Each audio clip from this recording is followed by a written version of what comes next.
네, 반갑습니다. 똥에서 배 떠세 박세준 세무사입니다. 마지막으로 이제 여기서 소득세 중소기업 감면이 있어요. 근데 이제 요건 이제 다 해당이 되는 건 아니고 오늘 공부할 1그룹이랑 2그룹만 됩니다. 1그룹은 청년이고요. 2그룹은 이제 장애인, 경력 단절 여성 60세 이상이거든요. 이렇게 나눠서 이제 공부를 할 건데 오늘 한 번에 다 올려드릴게요. 자, 갑시다. 이렇게입니다. 그래서 먼저 이렇게 율이 달라요. 율도 다르고 연도 다릅니다. 청년 보고 그 다음에 이렇게 보도록 할게요.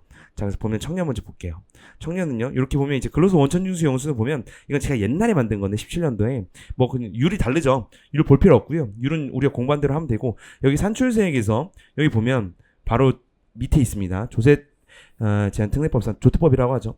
요걸 보면 돼요. 요게 이제 90%까지 되거든요. 청년은 이거 옛날에 만든 건데 요 위치만 제가 보여드리려고 하는 거예요. 그래서 요걸 보시면 되는데 자 봅시다. 청년은요.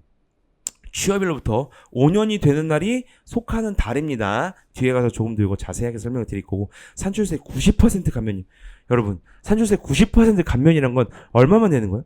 세금을 10%밖에 안 내는 거예요.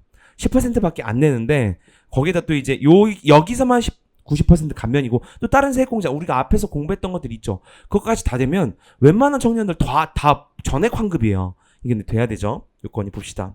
연령이 근로계약 체결일 당시에 34세 이하입니다. 요건 뭐 이미 개정이 오래된 게 아니고 2년 전인가 됐죠. 그렇기 때문에 보면 되고 병역기간 남자 같은 경우에 차감을 해줘요.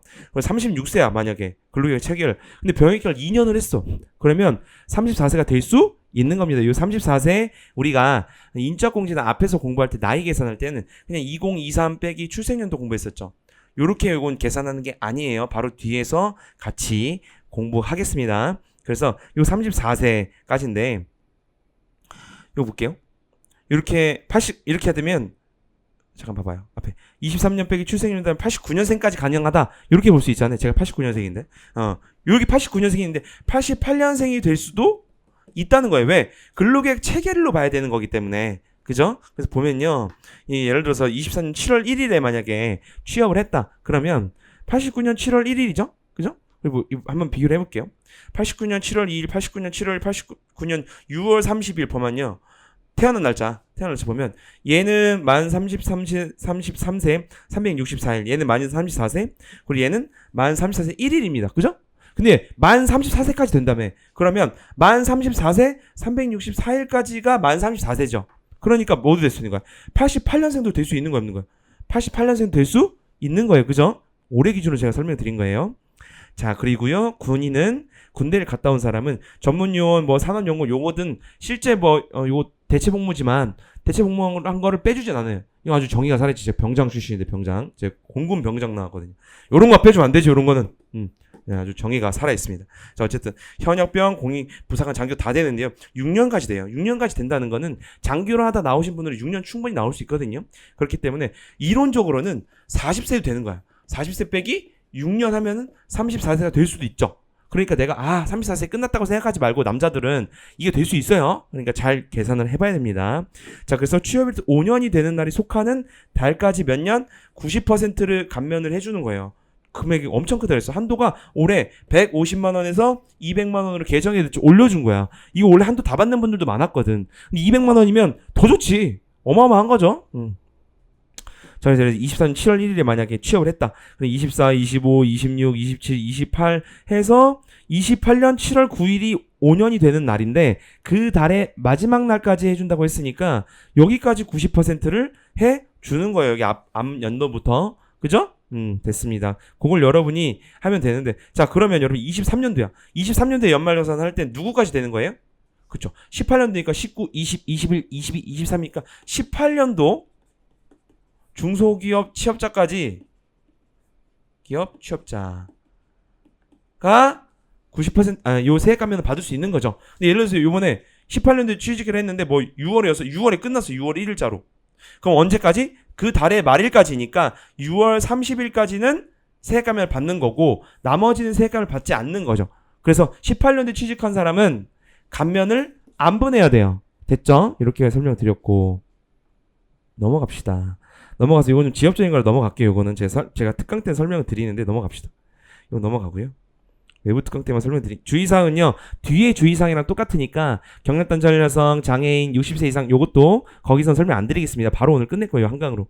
자, 만약 예를 들어서 이때 감면을 받았어. 감면 최초의 취업일부터 신청을 했어요.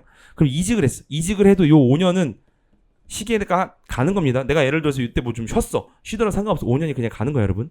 그리고 이때 만약에 감면을 안 받고 요 새로운 중소기업 가서 이때 신청을 했다. 이때부터 5년이 기산이 되는 거예요. 됐죠? 오케이, 됐고요.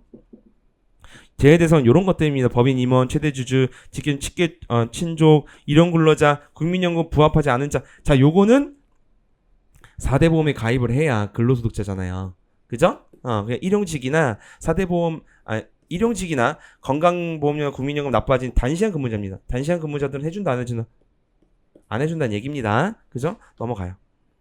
중소기업은 요 중소기업인데 제가 이 강의에서는 중소기업 강의 설명드리진 않습니다. 근데 여기서요 6개가 빠져요. 지방자치단체, 공공기관, 공공기업, 전문서비스업, 보건업, 병원업, 금융업 다 안 돼요. 이건 사실 조금 저는 제 생각엔 입법 오류라고 생각해요. 요것들은. 근데 제가 여기서 굳이 설명할 필요는 없고 공공기관 체크합시다. 공공기관은 공공의 운영에 관한 법률에 따른 공공기관이야. 여러분이 검색을 하셔서 여기에 공공기관이 들어가 있으면 이 감면 받을 수가 없는 거예요. 근데 우리 공공기관이야. 공공기관에는 여기 없어. 그럼 받을 수 있는 거지. 됐죠? 오케이, 넘어가고요. 그래서 요건 어떻게 하냐?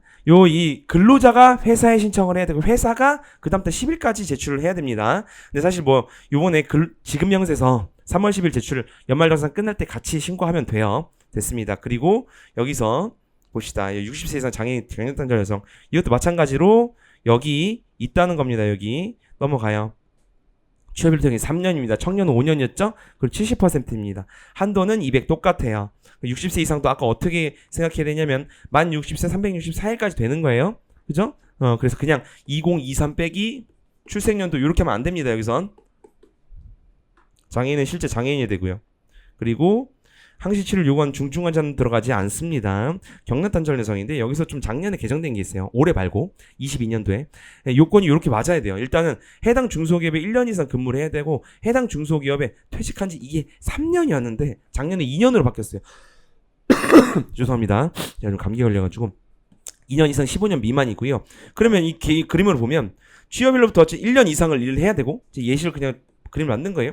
그리고 이 퇴직한 때로부터 언제요? 요게 복직일이 2년 이상 15년 미만이면 되는 거. 이게 원래 3년이었거든.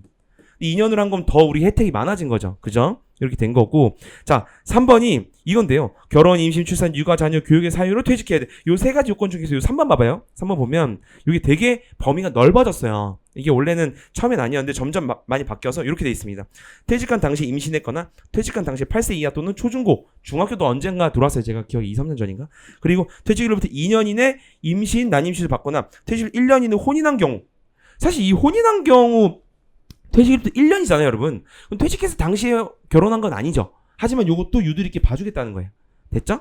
됐습니다. 경락단절에서 공부했고, 자, 그래서 주의사항은 똑같아요. 아까 요건 다 똑같기 때문에 오늘은 여기까지 하도록 할게요. 연말정산 마무리하겠습니다. 또 다음에 다른 강좌에서 뵙도록 할게요. 떠먹여준 세법의 떠세 박세준 세무사였습니다. 감사합니다.